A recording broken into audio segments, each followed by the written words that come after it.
Барилгын ажил явахад одоо тэр хажуутлын зам хамыг хаах уу? Энэ яаж юм бэ? Гэхдээ зардлын хувьд бас их бага юм шиг байгаа тийм үү? Яг энэ тусгай замын юм байгуулахад бол зардлага гэдэг нь одоогийн байдлаар бол бид нэр энэ тараасаа Азийн хөгжлийн банкны 60 сая долларын санхүүжилтээр өнгөлтөө зээлээр ингээд хийх гэж байгаа. Юу хийх гээд байгаа юм бэ гэдэгтээ бас байгаа юм. 3-4 хорооллын гоё жишээ авч ирлээ шүү дээ. Жил болгонд ухаж идэг.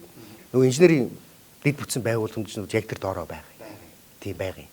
Тэгээд тэр чинь банк нөгөө засвар үйлчлэгээ хийгээд гээл ухаад байгаа шүү дээ. Ухаад ингээд яваад идэг. Тэр санхүүжилж байгаагаар мөнгө маань өөрөө тэр доор газар доор байгаа инженерийн сувгамж сүлжээг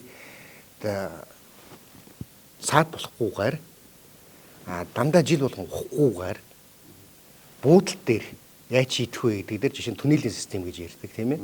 Зуршигчтай аюулгүй байдал. Аюулгүй байдлаа бодно. Дээрээсээ ямар нэгэн осол аваар юм эсвэл одоо сувгамж сүлжээнд гэмтэл гарна эсвэл үйлчлэг хийх хэрэгтэй болвол автобусын буудлынхаа яг доод талд нь инженерийн шугамж сүлжээг тэр түнээл гэж ярьдаг тийм системд хийх. Одоо хүн босоод ингээ зогсоод яваад чөлөөтэй засвар үйлчлэг хийх ийм гэсэн үг. Энэ барилга байгууламж хийх нь шүү дээ. Энд чинь өөрөө бас өртөг зардлага өндөртэй байна л гэсэн үг.